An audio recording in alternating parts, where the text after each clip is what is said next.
श्रीमद् भागवतम के इस क्लास में आप सभी का हार्दिक स्वागत करते हैं। आज स्कंद 3 अध्याय 14 और श्लोक संख्या 19 है। मेरे पीछे दोहराइएगा। ओम नमो भगवते वासुदेवाय। ओम नमो भगवते वासुदेवाय।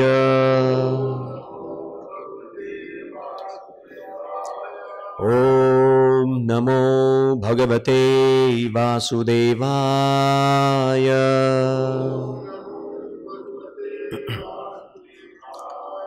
नारायणं नमस्कृत्यं नरं चैव नरोत्तमं देवीं सरस्वतीं व्यासं ततो जयम् उदीरये। नष्टप्रायेषु अभद्रेषु नित्यं भागवत सेवया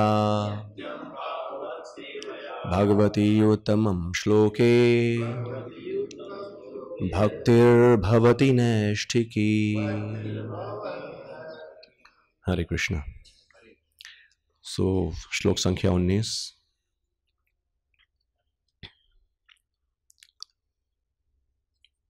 इसके पहले हम 18 का तात्पर्य भी पढ़ेंगे, अर्थ और तात्पर्य। तो इस श्लोक को पहले हम रिपीट कर लेते हैं। यामाहुरात्मनो ह्यर्थम् श्रेयस्कामस्य मानिनी यस्यां स्वधुरम् अध्यस्य पुमांश्चरति विज्वर। यामाहुरात्मनो ह्यर्थम् श्रेयस्य कामस्य मानिनी यस्यां स्वधुरम् अध्यस्य पुमांश्चरति विज्वरः। यामाहुरात्मनो ह्यर्थम् श्रेयस्कामस्य मानिनी यस्यां स्वधुरम् अध्यस्य पुमांश्चरति विज्वरः। आप दोहराइए।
माता जी।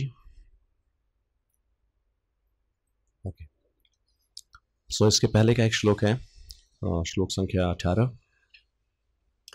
सर्वाश्रम अनुपादाय स्वाश्रमेण कलत्रवान व्यसनार्णवम त्येति जलयार्णैर अथार्वणम। इसका अर्थ और तात्पर्य पढ़ेंगे।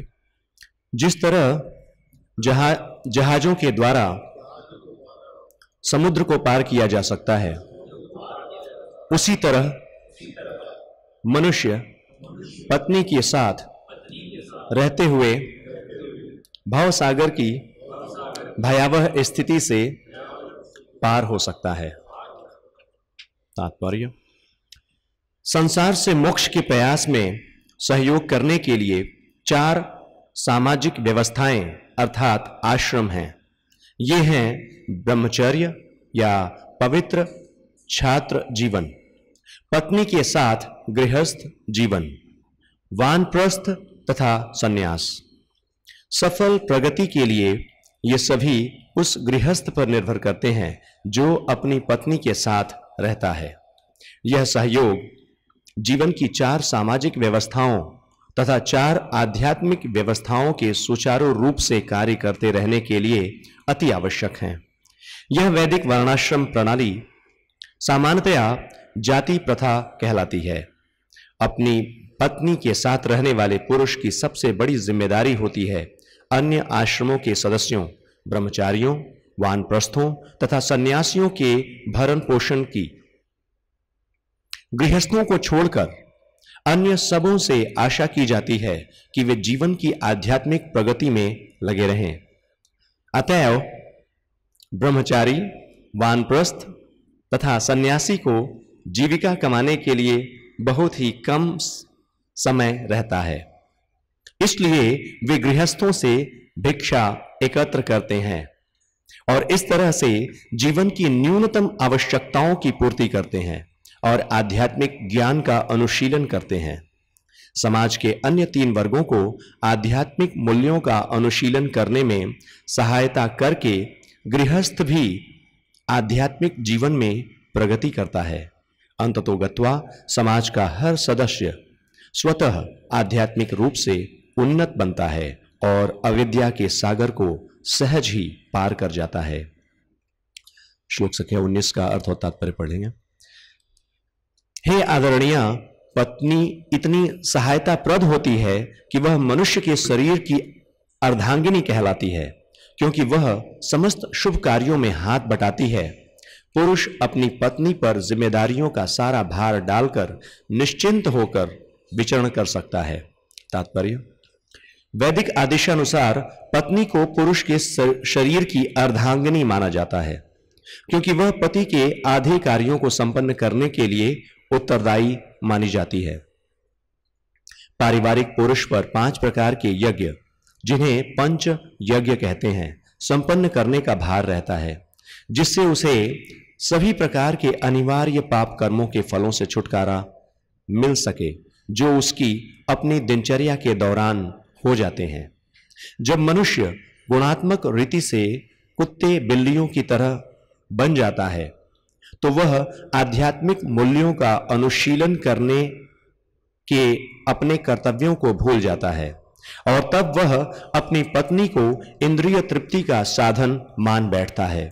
जब पत्नी को इंद्रिय तृप्ति का साधन माना जाता है, तो उसके पीछे व्यक्तिगत सौंदर्य मुख्य उपादान रहता है और जैसे ही व्यक्तिगत इंद्रिय तृप्ति में कोई अवरोध आता है, तो संबंधों में व्यवधान या तलाक हो जाता है। किंतु जब पति पत्नी पारस्परिक सहयोग द्वारा आध्यात्मिक प्रगति को लक्ष्य बनाते हैं, तो वैयक्तिक सौंदर्य या तथाकथित प्रेम में व्यवधान पर ध्यान नहीं दिया जाता। भौतिक जगत में प्रेम का प्रश्न ही नहीं उठता। विवाह तो वास्तव में एक कर्तव्य है, जिसे आध्यात्मिक प्रगति के लिए प्रामाणिक शास्त्रों के निर्देशानुसार पारस्परिक सहयोग में संपन्न किया जाता है। अतएव कुत्तों तथा बिल्लियों के जीवन से बचने के लिए विवाह आवश्यक है, क्योंकि कुत्ते बिल्ली आध्यात्मिक प्रबुद्धता के लिए नहीं है। हरे कृष्ण। बहुत ही महत्वपूर्ण श्लोक और बहुत ही महत्वपूर्ण विषय। तो इन दो श्लोकों के तात्पर्य में हम देख रहे हैं, प्रभुपाद बता रहे हैं कि ये जो सामाजिक व्यवस्था है उसका एक विशेष उद्देश्य है, और ये सामाजिक व्यवस्था जिसमें 4 वर्ण और 4 आश्रम हैं, और ये व्यवस्था किसके द्वारा की गई है? भगवान के द्वारा। और इसमें जो वर्ण और आश्रम हैं कौन कौन से हैं? ब्रह्मचर्य, गृहस्थ, वानप्रस्थ, सन्यास। और हर एक आश्रम में कुछ नियम हैं, कुछ जिम्मेदारियां दी गई हैं, और उन जिम्मेदारियों को पूरा करने का उद्देश्य श्री श्री जगन्नाथ बलदेव सुभद्रा, श्री श्री राधा दामोदर भगवान की जय, श्री गौरताय की जय, श्री प्रभुपाद की जय।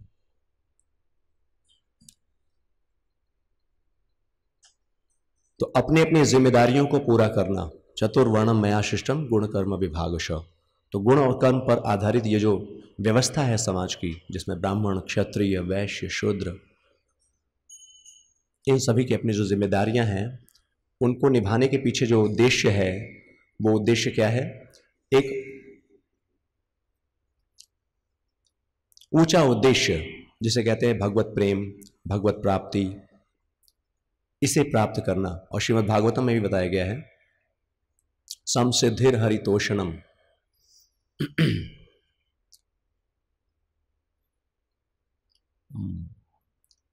ये जो 4 जो वर्ण हैं, आश्रम हैं, इनमें जो भी नियम हैं, उन नियमों को पालन करने का जो उद्देश्य है वो है समसिद्धिर हरितोषणम। यानी जो भी कार्य हम कर रहे हैं, जिन भी नियमों का पालन कर रहे हैं, उसमें उद्देश्य है हरि की प्रसन्नता, भगवान की प्रसन्नता। और जब इस उद्देश्य को भूलकर हम कार्य करते हैं तो उसे कहते हैं इंद्रिय तृप्ति, यानी अपनी आत्मतुष्टि के लिए, अपनी इंद्रिय तृप्ति के लिए कार्य करना। इस 4 वर्ण आश्रम में जो गृहस्थ आश्रम बताया गया, उसके पास ज्यादा जिम्मेदारी बताई गई। तीनों आश्रमों की जिम्मेदारी प्रभुपाद बता रहे हैं वो किसके ऊपर है? गृहस्थ आश्रम के ऊपर है, क्योंकि गृहस्थ के पास जिम्मेदारियां ज्यादा हैं। परिवार का भरण पोषण करना, और साथ ही साथ जो सामाजिक व्यवस्था को बनाए रखने के लिए बाकी के 3 आश्रम हैं उनका भरण पोषण भी करना, उनकी भी आवश्यकताओं को पूरा करना। और विशेष रूप से जब हम गृहस्थ जीवन की बात करते हैं तो गृहस्थ जीवन यानी एक जीवन साथी का होना, पत्नी का होना, पति और पत्नी, गृहस्थ जीवन।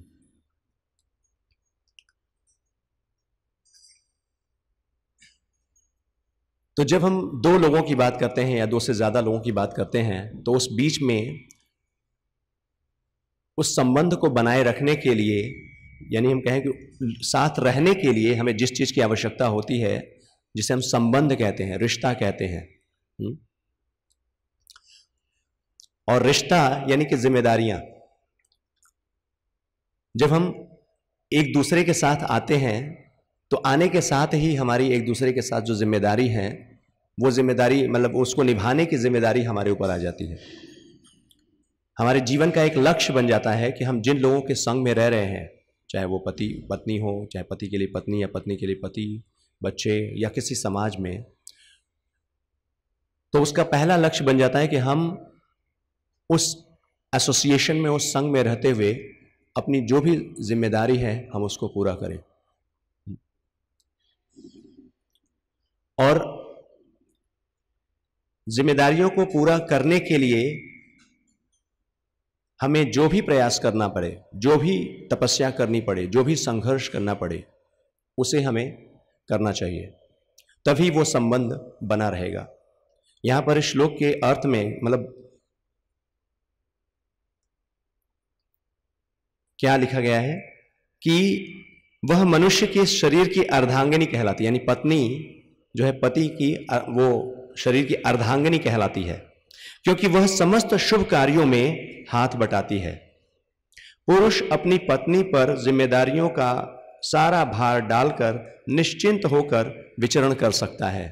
हालांकि आज की इस मॉडर्न सिविलाइजेशन को अगर हम देखें तो ये जो 2 श्लोक हम पढ़ रहे हैं वो बहुत ही एक्सेप्शनल या कहें कि बहुत एग्जैजरेटेड लग रहा है। हाँ, जैसे इसके पहले के श्लोक में भी लिखा गया है कि जिस तरह जहाजों के द्वारा समुद्र को पार किया जा सकता है, उसी तरह मनुष्य पत्नी के साथ रहते हुए भव सागर की भयावह स्थिति से पार हो सकता है। चिंता से मुक्त हो जाता है व्यक्ति पत्नी के साथ रहने में। कितने लोगों का अनुभव है ये? हाँ, पत्नी, जबकि आजकल ज्यादातर हम क्या देखते हैं, अगर हम भौतिक जगत में देखें तो ज्यादातर जो जोक बनती हैं, चुटकुले ऐसे बनते हैं, उसमें यही दिखाया जाता है कि पत्नी है अगर साथ में तो बोझ है, बहुत बर्डन है, परेशानी है। लेकिन यहां पर क्या बताया जा रहा है? पत्नी अर्धांगिनी है। वो हमारे जीवन में, हमारे जीवन का जो कर्तव्य है, जो हमारी जिम्मेदारियां हैं, उन जिम्मेदारियों का आधा भार वो अपने ऊपर ले लेती है। और इस तरह से जो पुरुष है, जो पति है, वो निश्चिंत होकर उन जिम्मेदारियों को पूरा कर सकता है। जैसे प्रभुपाद इस तात्पर्य में बता रहे हैं कि जो पति है, या हम कहें कि हर व्यक्ति की गृहस्थ आश्रम में रहते हुए कुछ जिम्मेदारियां हैं, और उन जिम्मेदारियों को क्या बता रहे हैं? पंच यज्ञ, की मनुष्य को ये पंच यज्ञ पूरे करने होते हैं। क्योंकि गृहस्थ आश्रम में रहते हुए जाने अनजाने कई प्रकार के अपराध होते हैं, इसलिए ये रिकमेंडेड है, सजेस्टेड है कि हम इन यज्ञों का पालन करें, ताकि जाने अनजाने में जो अपराध हमसे हुए हैं उन अपराधों से हम मुक्त हो जाएं। ये वैदिक नियम है, जिसमें नियम बताया गया है ब्रह्म यज्ञ, देव यज्ञ, भूत यज्ञ और पितृ यज्ञ, और एक 5वां यज्ञ है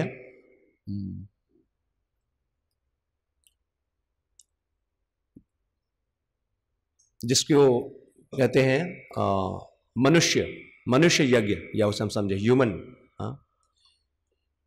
तो ब्रह्म यज्ञ यानी कि जो हम ग्रंथों का अध्ययन करते हैं, ब्रह्म यज्ञ कहलाता है, वेदों का अध्ययन करना।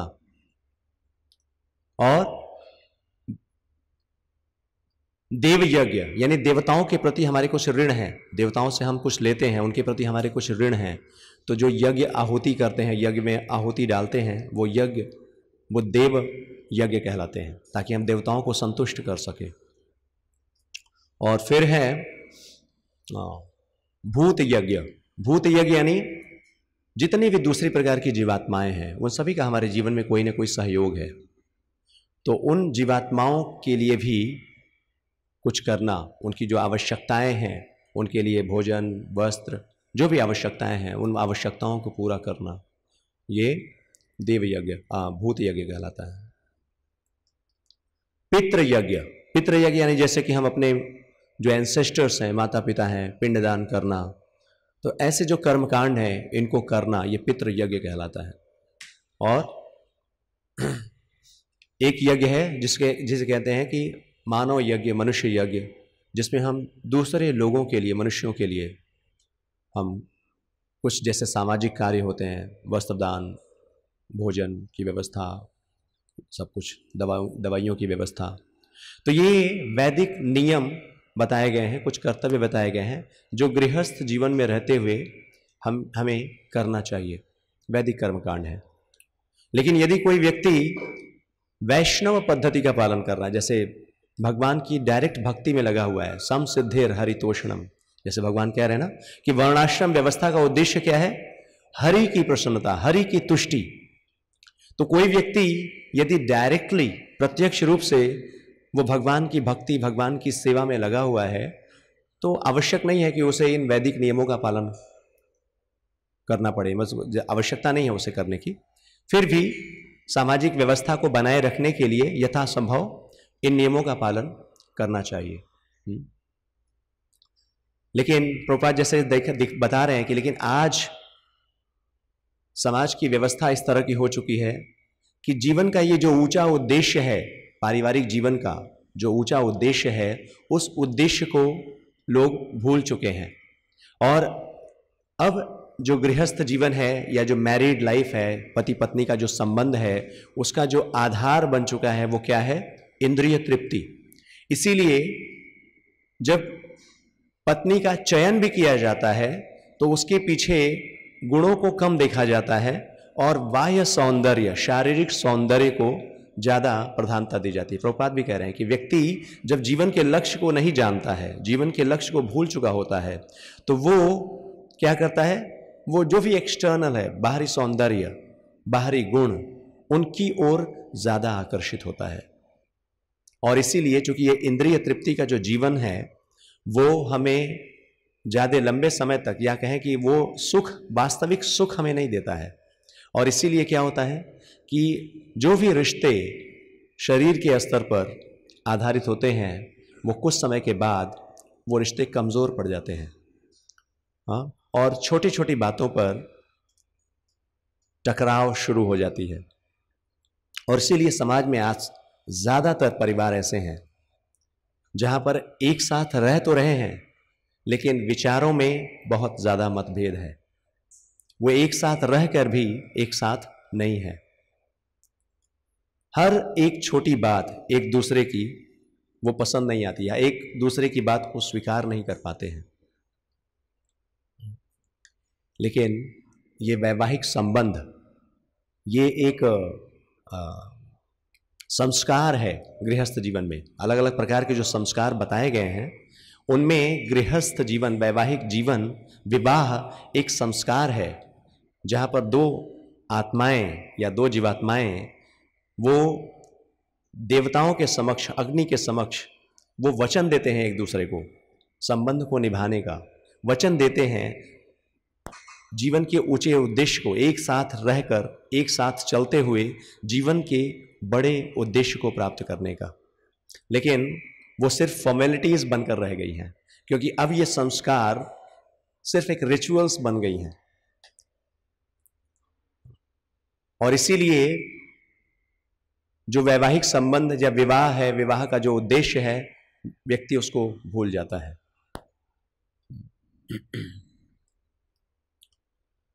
तो विवाह यानी संबंध, और संबंध का अर्थ है प्रेम और सेवा, जिम्मेदारी। और जहां पर प्रेम नहीं होगा, जहां पर सेवा नहीं होगी, वहां पर डिमांड होगा, सिर्फ डिमांड, मांग, सिर्फ हम जैसा चाहते हैं, जिस तरह से चाहते हैं वैसा ही सब कुछ होना चाहिए, इसे कहते हैं डिमांड। और रिश्ता इससे नहीं चलता है, सेवा से, सहनशीलता से, कि हम व्यक्ति को स्वीकार करें वो जैसा है, जिस परिस्थिति में, जिस सोच के साथ है। क्योंकि हर एक इंडिविजुअल डिफरेंट है, अलग अलग है, उसकी सोच अलग है, उसके गुण अलग हैं। ज्यादातर कॉन्फ्लिक्ट, हम चाहे विवाह संबंध की बात करें या हम बात करें किसी भी संघ की, एसोसिएशन की, जब हम एक समाज में हैं, एक परिवार में हैं या एक किसी संस्था में हैं, ज्यादातर जो कॉन्फ्लिक्ट आता है, जो मतभेद होता है, उसका कारण यही होता है कि हम दूसरों को उसी तरह से स्वीकार नहीं कर पाते हैं। वो जैसा है हम उसे उस तरह से स्वीकार नहीं कर पाते हैं। हम चाहते हैं कि वो व्यक्ति बिल्कुल वैसा व्यवहार करे जैसा हम चाहते हैं, बिल्कुल वही कार्य करे जो हम चाहते हैं। तो ये हमारी जो एक्सपेक्टेशन है, डिजायर, इच्छा, वो ये कॉन्फ्लिक्ट को पैदा करती है।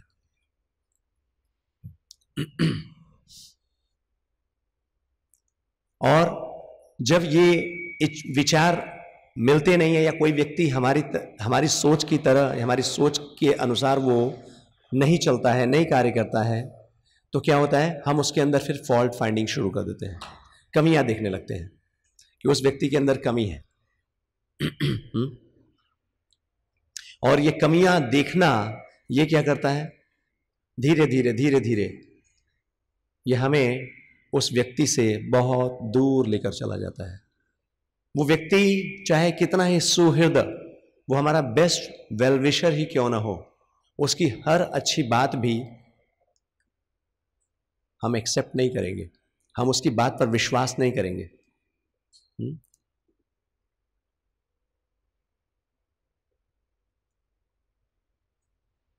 जो रिश्ता जितना करीब आ जाता है, हम जितने करीब आते हैं, रिश्ता करीब नहीं कहेंगे इसे, हम कहेंगे जब हम जितने ही ज्यादा करीब आ जाते हैं, ये टकराव, ये जो विचारों का टकराव है, ये उतना ही ज्यादा होने लगता है।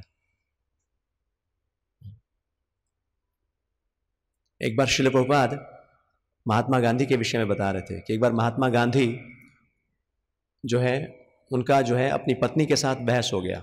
लड़ाई हर घर में होता है, स्पेशली जो है पति पत्नी के बीच में ज़्यादा होता है।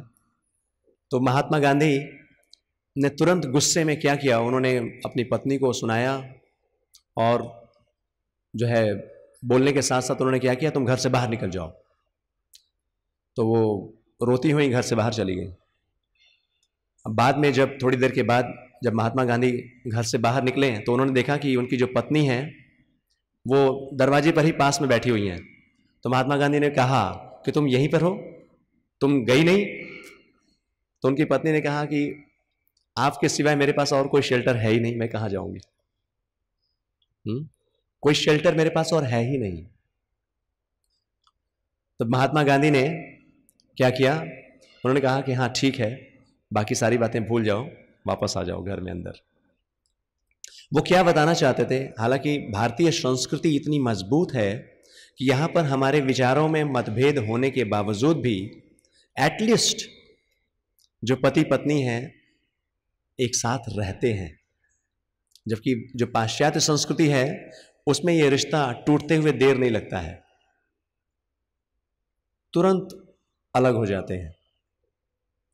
लेकिन भारतीय संस्कृति ऐसी है कि इसमें एटलीस्ट एक साथ बने रहते हैं, और ये एक साथ बने रहना इस परेशानी का समाधान है। अगर हम चाहते हैं किसी समाज में, पारिवारिक परिवार में बने रहना, सिर्फ इसलिए नहीं कि हम सिर्फ टॉलरेट करते रहें, सहन करते रहें।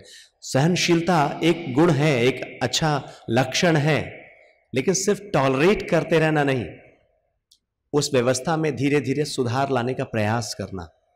लेकिन उसके लिए पहली बात क्या होगी कि हम किसी न किसी तरह से उस संघ में बने रहें, चाहे स्थिति कैसी भी हो।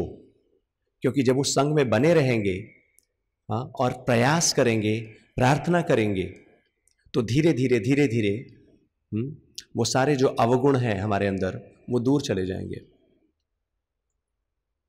और प्रयास किस तरह से? ये नहीं कि हम दूसरों को बदलने का प्रयास करते रहें, प्रयास अपने आप को बदलने के लिए होना चाहिए। स्पिरिचुअलिटी का मतलब है कि हम आत्मचिंतन करें, मंथन करें। स्पिरिचुअलिटी, आध्यात्मिक जीवन का अर्थ ये नहीं है कि हम ग्रंथों का अध्ययन करें इसलिए ताकि हम देख सकें कि दूसरे कितने इन नियमों का पालन कर रहे हैं। हमें ये देखना है कि ये सारे नियम जिनको हम समझ रहे हैं, पढ़ रहे हैं, उनका उद्देश्य है कि हम अपनी जो आत्मा की गहराई है उसके अंदर डीपर एंड डीपर और ज़्यादा अंदर जाकर अपने आप को समझ सकें, अपने अंदर की जो कमियां हैं उनको जान सकें और उनको दूर कर सकें, और अपने आप को भगवान के साथ कनेक्ट कर सकें। तो पहली जो कनेक्टिविटी है वो हमें अपने आप से करनी है। आध्यात्मिक शिक्षा का पूरा लक्ष्य यही होना चाहिए कि पहले हम अपने आप को अपने आप से कनेक्ट कर सकें,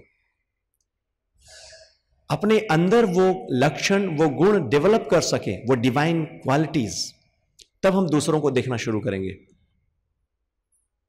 अभी हमारे अंदर सारी कमियां भरी पड़ी हुई हैं, और उन कमियों के साथ हम प्रयास करें कि हम दूसरों को बदल दें, दूसरे हमारे अनुसार कार्य करें, यह संभव नहीं है। तो पहला कार्य करना है वो कि कनेक्टिविटी टू आवर सेल्फ, हमें अपने सेल्फ से कनेक्ट करना है, जिसे कहते हैं आत्म साक्षात्कार। जब हम खुद से कनेक्टेड होंगे, अपने बारे में समझ जाएंगे, तब हम क्या करेंगे, नेक्स्ट कनेक्टिविटी वो होगी भगवान के साथ, डिवाइन सोर्स के साथ कनेक्ट हो जाएंगे हम। जब तक अपने आप को नहीं समझेंगे हम कनेक्ट नहीं कर सकते, चाहे कितनी ही रिचुअल्स को हम फॉलो कर लें। और जब भगवान के साथ कनेक्टिविटी होगी, भगवान यानी वो सोर्स जहां पे सारे गुण हैं, सारे लक्षण हैं, एक शुद्ध भक्त के, हाँ, शुद्धता के सारे लक्षण हैं, जब उनके साथ हम कनेक्टेड होंगे तो वो जो लक्षण, वो जो गुण हैं, वो जो प्रेम भगवान के पास है, वो फ्लो हमारे हृदय की ओर होगा। हमारे हृदय में भी वही लक्षण, वही गुण, प्रेम हमारे हृदय में होगा। और जब हमारे हृदय में होगा तो थर्ड स्टेप हम लेंगे, कनेक्टिविटी टू अदर्स। तब हम दूसरों को जोड़ पाएंगे, दूसरों को कुछ दे पाएंगे। जब हमारे पास ही कुछ नहीं है तो हम भला दूसरों को क्या देंगे? तो सबसे पहली आवश्यकता है कि हम अपने हृदय में, हाँ, अपने आप को जाने, तब भगवान से कनेक्ट करें, और उस कनेक्शन से जो प्रेम हमारे हृदय में उत्पन्न होगा, उस प्रेम को दूसरों को दें। इसे कहते हैं आध्यात्मिक जीवन। और ये सारे जो ये वर्ण आश्रम की बात की जा रही है, उसका लक्ष्य यही है कि ऐसी परिस्थिति में, परिस्थितियां चाहे अनुकूल हों चाहे प्रतिकूल हों, दोनों ही परिस्थिति में हमें यह देखना है कि हम कैसे अपने लक्ष्य को प्राप्त करें, अपने बड़े लक्ष्य को। हम इस लक्ष्य को याद रखते नहीं हैं, इसलिए छोटी छोटी बातों में उलझ कर रह जाते हैं। उसने ऐसा कैसे कह दिया, उसने मेरे साथ ऐसा कैसे कर दिया, किसी ने मेरा सम्मान नहीं किया।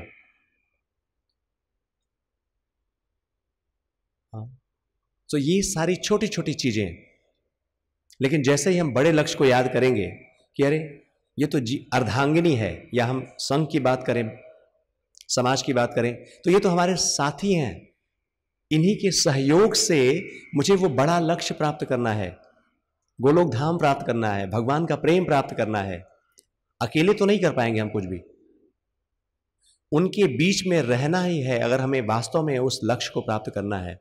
और इन छोटी छोटी चीजों को इग्नोर करना है। जैसे महात्मा गांधी कह रहे हैं, फॉरगेट इट। ये बहुत ही शक्तिशाली वर्ड है। अगर हम सिर्फ अपने आप को ये बार बार रिमाइंड करें, भूल जाओ, जो कुछ हुआ उसे भूल जाओ, भुला दें, क्योंकि हम इसे स्टोर करके रखते हैं, लंबे समय तक स्टोर करके रखते हैं।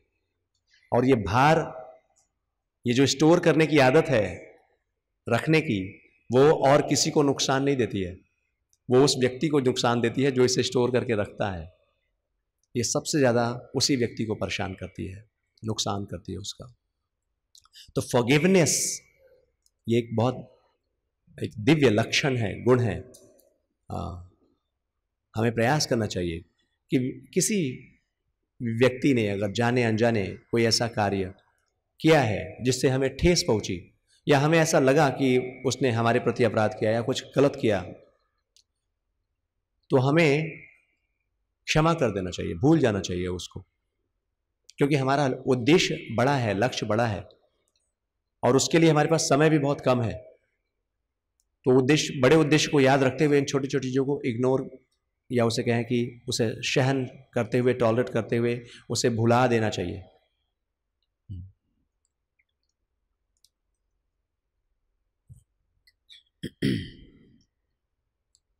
क्योंकि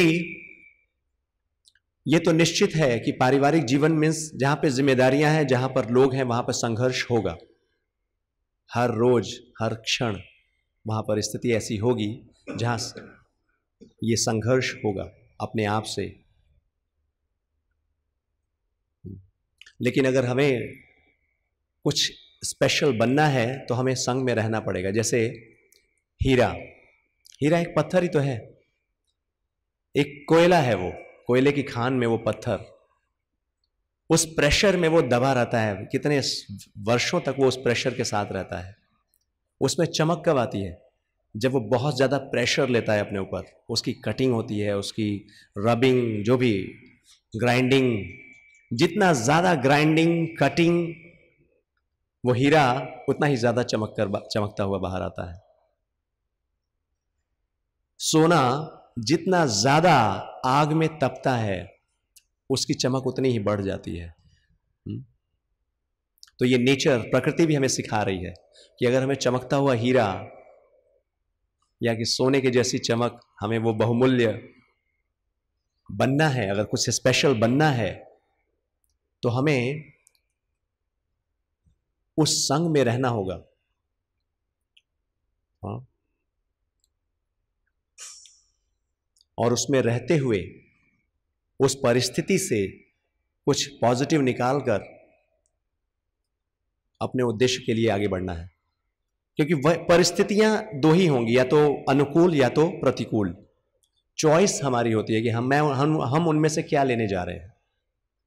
वही परिस्थिति जो प्रतिकूल जो परिस्थिति है, एक व्यक्ति को तोड़ सकती है और दूसरा व्यक्ति उसी परिस्थिति में उसको स्टेपिंग स्टोन बना सकता है, उसको सक्सेस में कन्वर्ट कर सकता है। ये हमारी चॉइस होती है कि हम उनमें से क्या ले रहे हैं।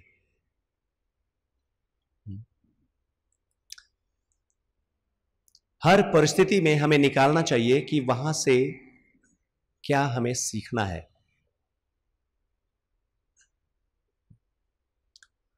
क्योंकि कहते हैं कि ज्यादातर लोग परेशान क्यों होते हैं, या हम सोचते हैं कि हमारी जिंदगी में दुख क्यों आते हैं, या हम दुखी क्यों रहते हैं। हम सभी एक्सपेक्ट करते हैं, चाहते हैं कि हमारे जीवन में हमेशा खुशियां हों, हमेशा संतुष्ट हों, खुश रहें, लेकिन वो हमेशा रहता नहीं है। क्यों? क्योंकि हमारी जो एक्सपेक्टेशन है वो गलत है। हम गलत एक्सपेक्टेशंस के साथ जीते हैं।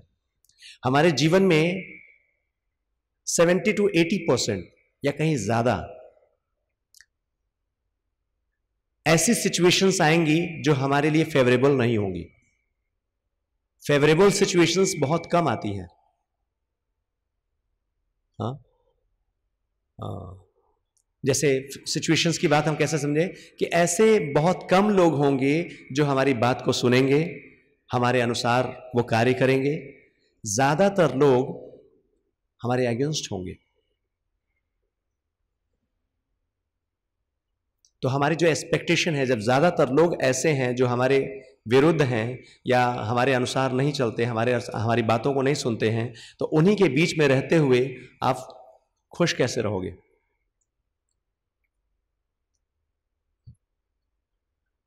तो हमें क्या करना चाहिए कि अगर हमें वास्तव में खुश रहना है तो हमें प्रयास क्या करना चाहिए कि जो हमारे लिए फेवरेबल है उसे तो हम एक्सेप्ट कर ही लेते हैं इजीली। जो फेवरेबल नहीं है, जो फेवरेबल नहीं है उसको एक्सेप्ट करने की आदत डालनी चाहिए। जैसे मैंने शुरू में कहा था, टॉलरेट करना, सहनशीलता को बढ़ाना। लेकिन यहां पर सिर्फ सहनशीलता को बढ़ाना ही नहीं, एक्सेप्ट करने का मतलब है सिर्फ ये नहीं कि ग्रजेस के साथ अंदर बस उसको रखे रहना कि चलो मजबूरी है, क्योंकि एक ही ऑर्गेनाइजेशन में रहना है, परिवार में रहना है, अब कोई ऑप्शन नहीं है, इसलिए मजबूरी में रहना। वो तो हमें हर पल परेशान करेगा। एक्सेप्टेंस का मतलब है कि उस व्यक्ति को उसी परिस्थिति में, उसी स्वरूप में, जो उसकी स्थिति है, जो उसके अंदर गुण है, जैसा उसका स्वभाव है, उस स्वभाव के साथ उसे स्वीकार कर लेना और उनमें से जो अच्छे अच्छे गुण हैं उनको एप्रिशिएट करना, उनको उन गुणों के माध्यम से उस व्यक्ति को स्वीकार करना, उसको सम्मान देना, उसको एप्रिशिएट करना। फॉल्ट फाइंडिंग का जो एटीट्यूड है उससे दूर रहना, क्योंकि जब तक व्यक्ति के अंदर कमियां देखते रहेंगे हम कभी भी करीब नहीं आ सकेंगे। हर व्यक्ति के अंदर अच्छे गुण हैं, हर व्यक्ति के अंदर। जब उन अच्छे गुणों को हम देखेंगे और एप्रिशिएट करेंगे तो रिश्ता अपने आप सुंदर बन जाएगा, मजबूत बन जाएगा। वो सारी बुरी जो अवगुण हैं या जो हमें दिखाई देते रहते हैं वो सब दूर चले जाएंगे। तो जैसा कि हम अपने भौतिक जगत में तो देखते हैं पत्नी के अंदर बहुत सारी कमियां, पत्नी ऐसी है, पत्नी वैसी है, पत्नी अगर घर चली जाती है तो जीवन में खुशियां आ जाती हैं, लेकिन यहां पर बिल्कुल विपरीत। क्योंकि हमने ऐसा बना दिया है, हमारी अपनी एक्सपेक्टेशंस जो पत्नी है उनके साथ कुछ और है, जबकि बताया जा रहा है कि गृहस्थ जीवन भव सागर को पार करने के लिए एक माध्यम है, और बाकी सभी आश्रम से ये जो व्यवस्था है वो आसान है। इसी अध्याय में जो है कश्यप मुनि बता भी रहे हैं कि भक्ति यानी आध्यात्मिक जीवन जिसमें कि इंद्रिय तृप्ति यानी इंद्रियों को नियंत्रित करना, ये बहुत ही कठिन कार्य है, जो कि पहला लक्ष्य होता है किसी भी आध्यात्मिक कार्य का। और वो बता रहे हैं कि ब्रह्मचर्य में, वानप्रस्थ में, संन्यास में इंद्रियों पर नियंत्रण करना ये बहुत ही कठिन है। लेकिन गृहस्थ जीवन में रहते हुए ये जो इंद्रिय तृप्ति पर नियंत्रण करना ये आसान हो जाता है। और इस रास्ते पर चलने के लिए आप अकेले नहीं होते हैं, आपकी अर्धांगिनी, आपकी पत्नी साथ होती है। लेकिन इसका अर्थ ये नहीं है कि जो ब्रह्मचर्य जीवन का रास्ता है वो बहुत ही कठिन है। कहने का अर्थ है कि ऑफ कोर्स ये चारों आश्रम का उद्देश्य एक ही है, और व्यक्ति की स्थिति के अनुसार, उसके गुण और कर्म के अनुसार ये व्यवस्था बनाई गई है। तो ब्रह्मचर्य में रहते हुए भी हम उसी उद्देश्य को प्राप्त करते हैं, आसानी से प्राप्त कर सकते हैं। लेकिन कंपैरेटिवली जहाँ पर एक तरफ गृहस्थ में जिम्मेदारियाँ ज़्यादा हैं, और साथ ही साथ ये बताया जा रहा है कि ये आसान रास्ता भी है, और साथ ही साथ दूसरे तरीके से देखो तो बहुत कठिन भी है, क्योंकि सारी की सारी जो आसक्ति है भौतिक जगत से, उसका कारण भी शास्त्रों में बताया गया कि वो पारिवारिक जीवन है। परिवार में रहते हुए आसक्ति बढ़ जाती है। प्रहलाद महाराज जब बताते हैं आसक्ति के विषय में तो कैसे बताते हैं पूरा डिटेल, कि व्यक्ति किस तरह से अपनी पत्नी में आसक्त हो जाता है, और पत्नी के बाद जब उसकी संतान होती है तो अपनी संतान की तोतली बोली सुनकर वो अपने बच्चों में आसक्त हो जाता है। परिवार में जो अपनी मेहनत से कमाई हुई वस्तु है उनमें उसकी आसक्ति बढ़ जाती है। इतना ही नहीं, जो परिवार में वो पशु, जो डोमेस्टिक जो डॉग्स हैं, पेट्स हैं, उन जानवरों को पालता है वो, उनके प्रति भी उसकी आसक्ति बढ़ जाती है। जो घर में नौकर चाकर हैं उनके प्रति उसकी आसक्ति बढ़ जाती है, और इस आसक्ति में अपने जीवन का ज्यादातर समय वो गुजार देता है। 50% से ज्यादा समय वो सोने में गुजार देता है। 20 वर्ष का समय यानी कि बाल्यावस्था और खेल कूद में वो गवा देता है। बचा हुआ 30 वर्ष का समय, जिसमें से 15 वर्ष वो पारिवारिक जीवन को बनाए रखने में, पैसा कमाना है, व्यवस्था बनानी है, उसमें वो गवा देता है। और आखिरी का जो बचा हुआ समय होता है, वृद्धावस्था का समय, वो चाहकर भी जो आध्यात्मिक कार्य है उसको नहीं कर पाता है। ये 100 वर्ष का पूरा जीवन कैलकुलेशन। लेकिन अगर उद्देश्य पता है तो प्रहलाद महाराज जैसे कह रहे हैं ना, हाँ, कौमार आचरित, कि हम 5 वर्ष की आयु से आध्यात्मिक जीवन की शुरुआत कर सकते हैं। इसका मतलब अपने जीवन की जिम्मेदारियों को निभाते हुए आध्यात्मिक जीवन को हम कंटिन्यू कर सकते हैं। आध्यात्मिक जीवन की जितनी जिम्मेदारियां हैं उसको हम पूरा कर सकते हैं। सो हमें हर क्षण प्रयास करना है कि ये भक्तों का संग, ये परिवार, ये भगवान की व्यवस्था है, हमें प्राप्त हुआ है, मिला है, और संग में है तो टकराव होगा, लेकिन हमें बड़े उद्देश्य को याद रखना है। जब हम बड़े उद्देश्य को याद रखेंगे तो इन छोटी छोटी बातों को इग्नोर करने की आदत डालेंगे, क्षमा का गुण जो क्षमा करेंगे, और एक साथ हम अपने इस लक्ष्य की ओर आगे बढ़ेंगे। सो यही विराम देंगे। आपका कोई प्रश्न है, कोई कमेंट, तो आप पूछ सकते हैं।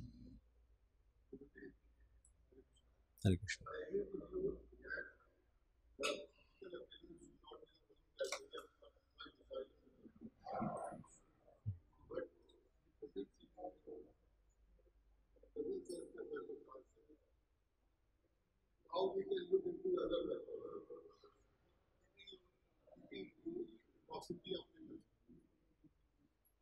Keeping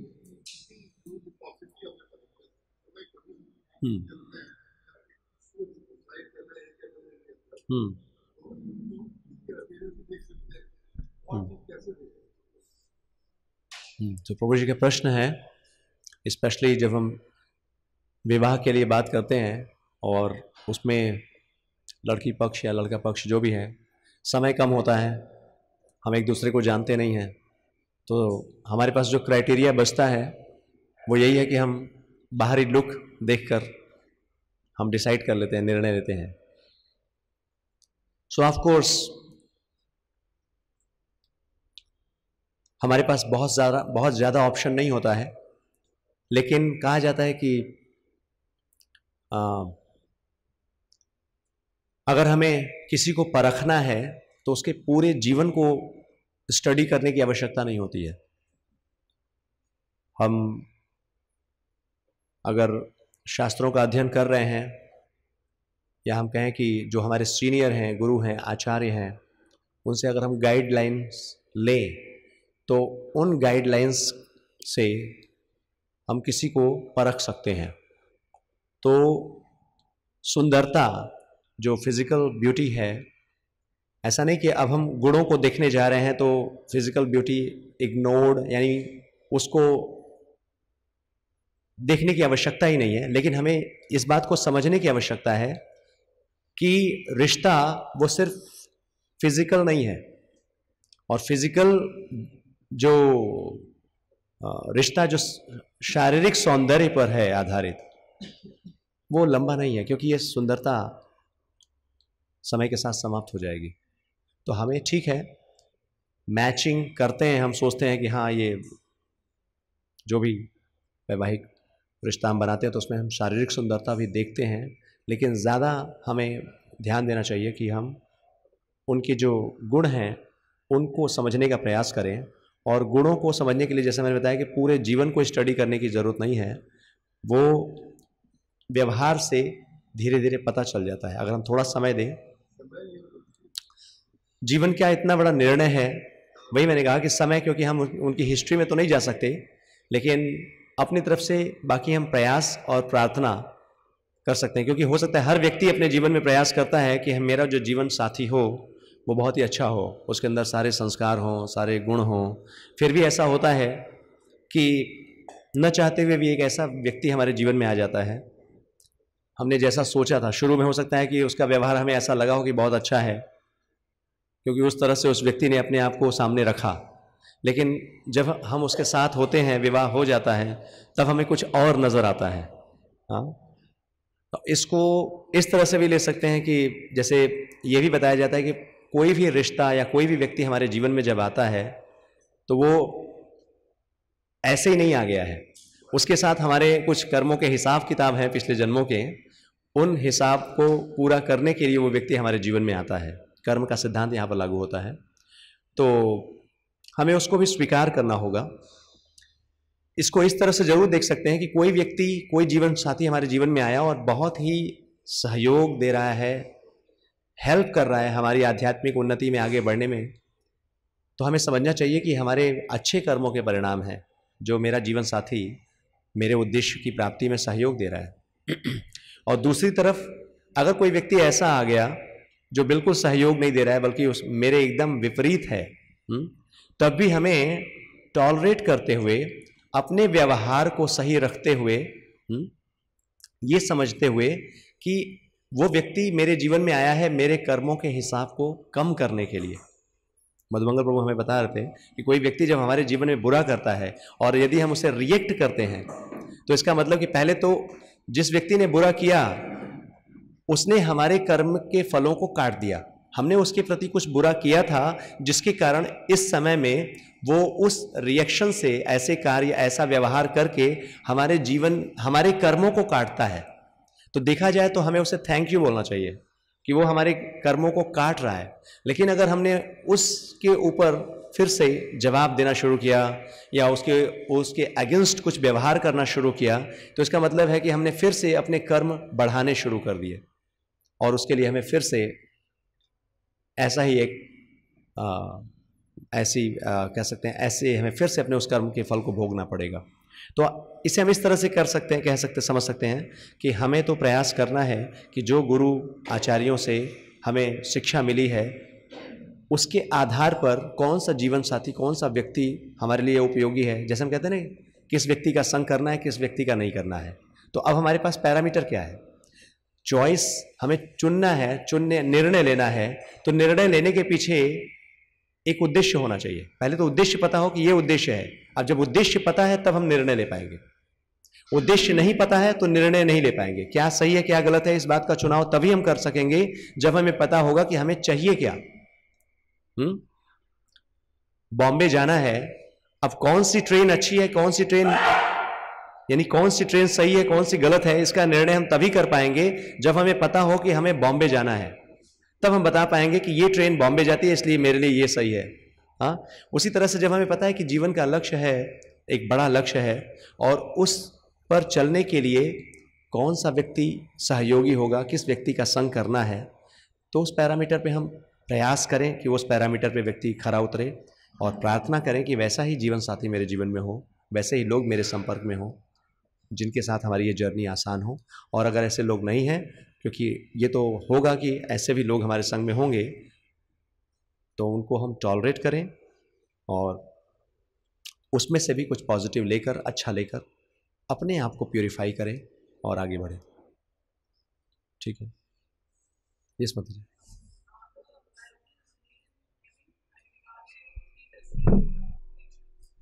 यस, जब हम प्री डेस्टिन्ड की बात करते हैं कि जैसे कई बार कहते हैं भाग्य विधाता ने हमारे संबंधों को बनाया है, वो तो पहले से ही बना हुआ है सब कुछ, ऑफ कोर्स डेस्टिनी।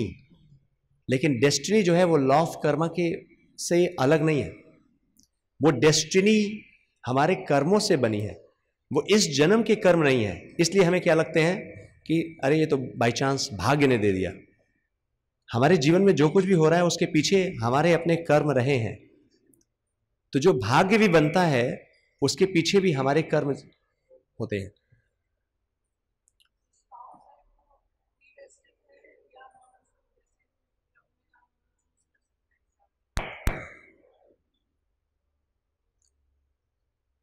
इसको हम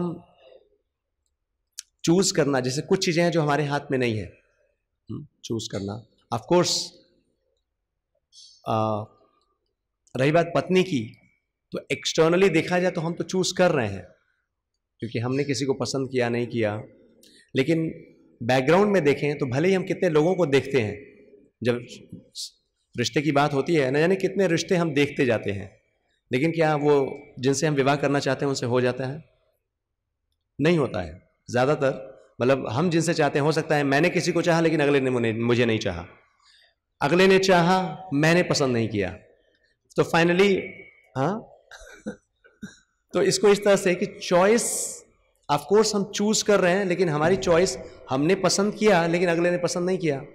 तो देखा जाए तो हम एक्सटर्नली चूज करने की कोशिश कर रहे हैं, लेकिन हमें मिला वही जो हमारे कर्मों के हिसाब से भाग्य विधाता ने निर्धारित किया था। सॉरी, कॉम्प्लिकेटेड है लॉ ऑफ कर्मा, वो समझना थोड़ा सा कॉम्प्लिकेटेड है, बट सरलता से अगर हम देखें, सरल, एकदम सरल तरीके से अगर हम इसको समझ लें, भौतिक जगत स्वभाव है पदम पदम यद विपदा, यानी कि यहां पर चैलेंजेस होंगी।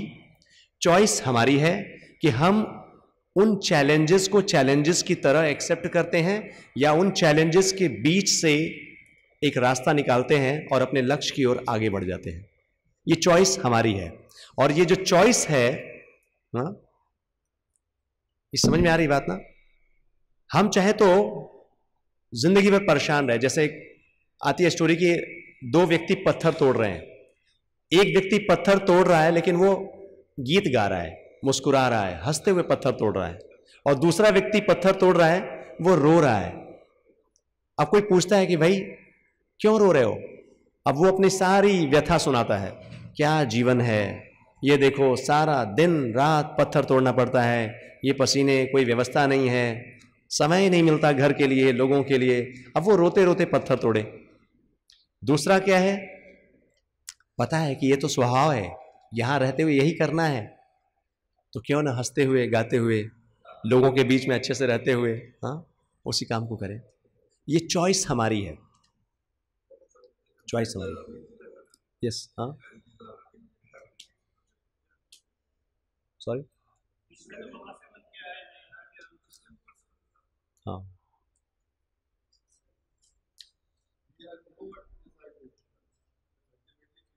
अल्टीमेट क्रिएटर, अल्टीमेटली तो डूअर जो है वो तो भगवान के हाथ में है ना, अल्टीमेट तो वही कर रहे हैं, बट उसमें हमारे अपने कर्मास, वो एक लंबी हिस्ट्री है पीछे, वहाँ पर फ्री विल जो अपनी स्वतंत्र इच्छा है वो आएगा, कर्म का सिद्धांत आएगा, हाँ, ये सब उसमें लागू होते हैं।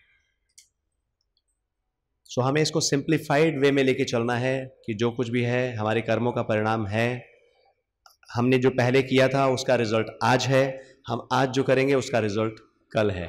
तो हमें कल की जो हमारे बीत चुका है उसकी चिंता करने की बजाय, या जो आने वाला है उसकी चिंता करने की बजाय, हमारा जो प्रेजेंट है हमें उसके लिए कार्य करना चाहिए। इस तरह से कार्य करना चाहिए, इस तरह की सोच डेवलप करनी चाहिए, इस तरह से भक्तों के संग में, हम सभी के संग में रहना चाहिए कि अब हम आगे ऐसे ही कर्म न इकट्ठा करें, बल्कि जैसी भी परिस्थिति है उसमें हमेशा खुश रहें, संतुष्ट रहें और इस जर्नी को आगे बढ़ाएं बड़े उद्देश्य के लिए। ठीक है, तो समय हो चुका है, प्लीज।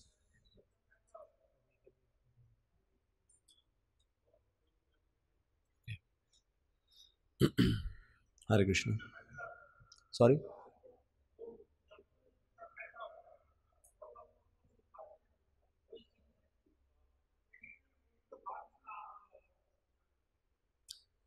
प्रभु जी कह रहे हैं बच्चा आप उसे जो सिखाते हैं वही करता है। नहीं, ऐसा नहीं होता। ऑफ कोर्स वो हमारे सिखाने से भी सीखता है, हमारे आचरण से भी सीखता है, वो बाहर से भी कुछ सीखता है और कुछ अपने संस्कार वो लेकर आता है। हाँ,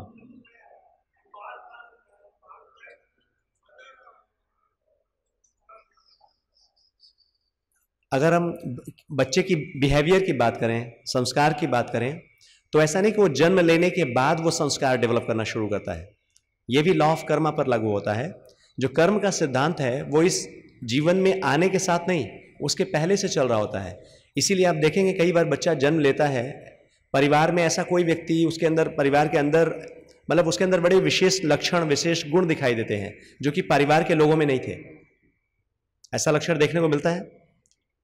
परिवार में वो लक्षण नहीं थे लेकिन बच्चे के अंदर वो गुण थे। वो अपने पिछले संस्कारों को लेकर आता है। तो हमें हमारे जीवन, जब हमें अपने एक्टिविटीज को या बिहेवियर को समझना है तो उसको सिर्फ हम अपने इस जीवन से नहीं समझ सकते हैं। वहां पर पिछले जन्मों के हमारे जो संस्कार रहे हैं, हमने जैसे कर्म किए थे, हमारी चेतना जैसी बनी, जैसे संस्कार हमने बनाए, उन संस्कारों का प्रभाव हमारे इस जीवन में भी आता है उसके साथ। ऑफ कोर्स इस जीवन में फिर हमारा संपर्क होता है भौतिक जगत के साथ, लोगों के साथ, तो उनके संग में रहते हुए हम और भी सीखते हैं, कुछ करते हैं। तो डेस्टिनी बनती है हमारे पिछले संस्कारों से और अब के संस्कारों से।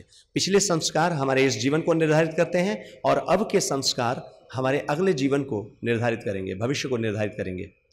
संस्कार यानी हमारे कर्मों का परिणाम। कर्म से बनते हैं संस्कार। जैसा कर्म करते हैं, जैसे सोचते हैं वैसे कर्म करते हैं, और जैसा कर्म करते हैं वैसी चेतना बनती चली जाती है। ठीक है, सो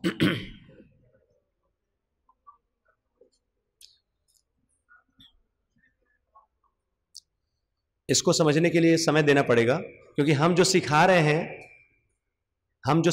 हैं वो भी उसके कर्मों के परिणाम वश है कि एक व्यक्ति उनके जीवन में आया और उनको उस तरह के कार्य सिखा रहा है। किसी व्यक्ति के जीवन में कोई संत महात्मा आ जाते हैं जो किसी व्यक्ति को अच्छी बात सिखाते हैं और वो अच्छी बातें सीखता है। किसी व्यक्ति के जीवन में कोई बुरा व्यक्ति आ जाता है, अब वो बुरे कार्य सिखाता है और वो बुरे कार्य सीखता है। तो वो भी उसके अपने कर्मों के परिणाम स्वरूप ऐसा हुआ। किस परिवार में जन्म लेना है, किन लोगों के संग में वो आएगा, ये सब कर्म का सिद्धांत है। ठीक है, तो ये बहुत ही थोड़ा सा इसको समझने के लिए समय देना पड़ेगा। बट हमें अभी एक दूसरा प्रोग्राम है, इसलिए अभी ज़्यादा समय नहीं दे पाएंगे। हाँ?